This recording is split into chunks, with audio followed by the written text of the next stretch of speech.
بسم الله الرحمن الرحيم.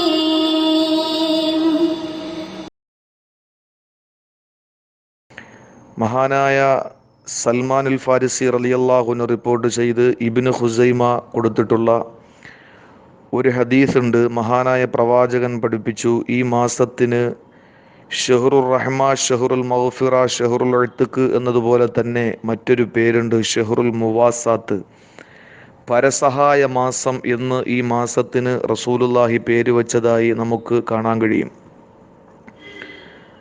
പരസഹായം എന്ന് പറയുമ്പോൾ നമുക്കറിയാം, നമ്മളൊക്കെ കൂടുതൽ എഴുത്തുകാഫിരിക്കുന്നതും കൂടുതൽ ഭജനമിരിക്കുന്നതും കൂടുതൽ ഇബാദത്തിനായി സമയം മാറ്റിവെക്കുന്നതുമൊക്കെ ഈ മാസത്തിലാണ്. പ്രത്യേകിച്ച് റമദാൻ മാസത്തിൻ്റെ അവസാനത്തെ പത്തിലാണ് കൂടുതൽ എഴുത്തിക്കാഫ് ഇരിക്കാൻ വേണ്ടിയിട്ട് നാം തീരുമാനിക്കുന്നത്. എന്നാൽ മഹാനായ അബ്ദുല്ലാഹിബിൻ അബ്ബാസ് റളിയല്ലാഹു അൻഹുമ റിപ്പോർട്ട് ചെയ്ത് തുബറാനി ഹാക്കിം റഹിമഹുമുള്ള കൊടുത്തിരിക്കുന്ന ഒരു ഹദീസിൽ നമുക്ക് കാണാം, ആരെങ്കിലും തൻ്റെ സഹോദരൻ്റെ ഒരു ആവശ്യ നിർവഹണത്തിന്, ഒരു സഹോദരൻ്റെ ലക്ഷ്യ സാക്ഷാത്കാരത്തിന് വേണ്ടി ഒരുവനോടൊപ്പം നടന്നുപോയാൽ, കാന ഖൈറല്ലഹു മിൻ ഇഅ്തികാഫി 10 സിനീൻ, 10 വർഷം ഇഅ്തികാഫിരിക്കുന്നതിനേക്കാൾ പുണ്യം അതാണ് എന്ന് റസൂലുള്ളാഹി പഠിപ്പിക്കുകയാണ്. ഈ 10 വർഷം എന്ന് പറയുന്നത് ഒരു ദിവസം തന്നെ നമ്മൾ ഇഅ്തികാഫിരിക്കുമ്പോൾ അള്ളാഹുവിൻ്റെ റസൂല് പറഞ്ഞത്, ജഅലല്ലാഹു ബൈനഹു വ ബൈനന്നാരി സലാസ ഖനാദിക, 3 കിടങ്ങുകൾ നരകത്തിൻ്റെയും നമ്മുടെയും ഇടയിൽ അള്ളാഹു സൃഷ്ടിക്കുമെന്നാണ്. കുല്ലു ഖന്ദക്കിൻ അബ്അദു മിമ്മ ബൈനൽ ഖാഫിഖൈനി, 2 കിടങ്ങുകൾ, ഒരു കിടങ്ങെന്ന് പറയുന്നത് ഭൂമിയുടെ 2 അറ്റങ്ങളിൽ ഉള്ള ദൂരമാണ്. ഭൂമിയുടെ ഒരറ്റം മുതൽ മറ്റേ അറ്റം വരെയുള്ള ദൂരമാണ് ഒരു കിടങ്ങ്. അങ്ങനെ 3 കിടങ്ങുകൾ നമുക്ക് മുന്നിലുണ്ടാകും നരകത്തിൻ്റെയും നമ്മുടെയും ഇടയിൽ ഒരു ദിവസം ഇഅ്തികാഫിരുന്നാൽ. അപ്പം 365 ദിവസം എന്നുള്ള നിലയിൽ 10 വർഷം നാം ഇഅ്തികാഫിരിക്കുമ്പോൾ നമുക്ക് എന്തുമാത്രം നരകത്തിൻ്റെയും നമ്മുടെയും ഇടയിൽ വിദൂരതയുണ്ടാകുമെന്ന് നാം മനസ്സിലാക്കുക. അതിനേക്കാളും പ്രതിഫലമുണ്ട് എന്ന് റസൂലുള്ളാഹി പഠിപ്പിച്ചതാണ് ഒരു സഹോദരൻ്റെ ആവശ്യ നിർവഹണത്തിനു വേണ്ടി നമ്മുടെ ഒരു പ്രവർത്തനം. നമുക്കറിയാം, പരസഹായം എന്ന് പറയുന്നത് ധനം കൊണ്ടുണ്ട്. ഒന്നുകിൽ മനുഷ്യർ സമ്പന്നരായിരിക്കും, അവർക്ക് സമ്പത്ത് ചെലവഴിച്ചുകൊണ്ട് പരസഹായിയായി മാറാൻ കഴിയും. പ്രത്യേകിച്ച് ഈ സ്കൂൾ തുറക്കുന്ന സമയത്ത് വളരെ കഷ്ടപ്പാട് അനുഭവിക്കുന്ന കുട്ടികൾക്ക് യൂണിഫോം എടുത്തു കൊടുക്കുക, പാഠപുസ്തകം എടുത്തു കൊടുക്കുക.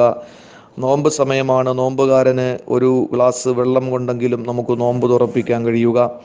ഇതൊക്കെ മനുഷ്യന് സമ്പത്ത് കൊണ്ടുള്ള പരസഹായത്തിൽ ഉൾപ്പെട്ടതാണ്. പ്രത്യേകിച്ച് കോടിക്കണക്കിന് രൂപ കടബാധിതരായി നിൽക്കുന്ന, പ്രത്യേകിച്ച് നമുക്കറിയാം ഇബ്നു നാസർ മഅദനി ഉസ്താദ് അടക്കമുള്ള വളരെ കടം കൊണ്ട് ബുദ്ധിമുട്ടുന്ന ആളുകൾക്ക് അവരുടെ കടം മാറ്റിക്കൊടുക്കുക എന്ന് പറയുന്നത് ഒരു മുസ്ലിമിനെ സംബന്ധിച്ചിടത്തോളം അവൻ്റെ സമ്പത്ത് കൊണ്ടുള്ള പരസഹായമാണ് എന്ന് നമുക്ക് കാണാൻ കഴിയും.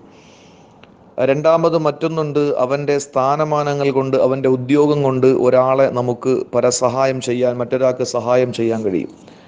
അധികാരമുള്ളവർ, അല്ലെങ്കിൽ മറ്റ് ഉദ്യോഗസ്ഥന്മാർ, അതല്ലെങ്കിൽ മറ്റേതെങ്കിലുമൊക്കെ കഴിവുള്ളവർ, അവർ പറഞ്ഞാൽ മറ്റുള്ളവർ കേൾക്കുന്ന അവസ്ഥയിലുള്ള സ്ഥാനമാനങ്ങൾ അലങ്കരിക്കുന്ന ആളുകളുടെ വാക്കുകൊണ്ടോ അവരുടെ ഒരു ലെറ്റർ പേഡ് കൊണ്ടോ ഒരു ഫയൽ നീക്കം ചെയ്യൽ കൊണ്ടോ മറ്റുള്ളവർക്കൊരു സഹായം ചെയ്യാൻ നമുക്ക് കഴിഞ്ഞാൽ അത് വലിയ കാര്യമാണ്.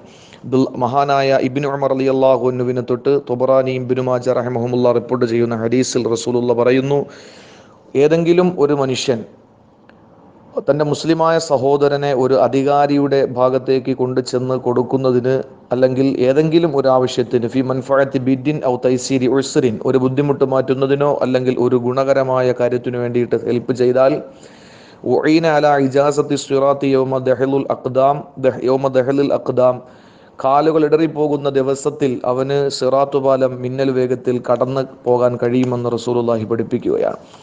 അതുപോലെ നമുക്ക് ചെയ്യാൻ കഴിയുന്ന മറ്റൊന്നാണ് ഖിദ്മത്തുകൾ ചെയ്ത്, സന്നദ്ധ സേവനം ചെയ്ത്, ശ്രമദാനങ്ങൾ നടത്തി കൈകൾ കൊണ്ട് സേവനങ്ങൾ ചെയ്യാൻ നമുക്ക് കഴിയുക എന്ന് പറഞ്ഞാൽ, നമുക്ക് രോഗികൾക്ക് മരുന്നെത്തിച്ചു കൊടുക്കലോ, അല്ലെങ്കിൽ ഭക്ഷണമില്ലാത്തവന് ഭക്ഷണം എടുത്തു കൊടുക്കലോ, നോമ്പ് തുറക്കുന്നവന് നോമ്പ് സാധനങ്ങൾ എടുത്തു കൊടുക്കുന്നതോ ഒക്കെ ആയി നമുക്ക് ചെയ്യാൻ കഴിയുന്ന സന്നദ്ധ സേവനങ്ങൾ, അതൊക്കെ ഒരു മനുഷ്യന്, ആരോഗ്യമുള്ളവന് ചെയ്യാൻ കഴിയുന്ന ഒരു പരസഹായമാണ്. അതുപോലെ തന്നെ മറ്റൊന്നാണ് അൽ മുവാസാത്തു ബിൻ നസീഹത്തി വൽ ഇർഷാദ്. ഈ റമദാൻ മാസത്തിൽ അവരവരാൽ കഴിയുന്ന രീതിയിൽ വിജ്ഞാനങ്ങൾ എത്തിച്ചു കൊടുക്കാൻ കഴിയുക, മറ്റുള്ള ദീനിയായ വിഷയങ്ങൾ ഷെയർ ചെയ്യാനും അത് ലൈക്ക് ചെയ്യുവാനും അത് മറ്റുള്ളവർക്ക് എത്തിച്ചു കൊടുക്കുവാനും കഴിയുന്ന ഒരു സഹായം. പ്രത്യേകിച്ച് നാം നിൽക്കുന്ന ഒരു സ്ഥലത്ത് സ്ഥലമന്വേഷിച്ച് വരുന്നവന്, റൂട്ട് അന്വേഷിച്ച് വരുന്നവന് ശരിയായ റൂട്ട് പറഞ്ഞു കൊടുക്കുക, ഇതൊക്കെ പരസഹായത്തിൽപ്പെട്ടതാണ്.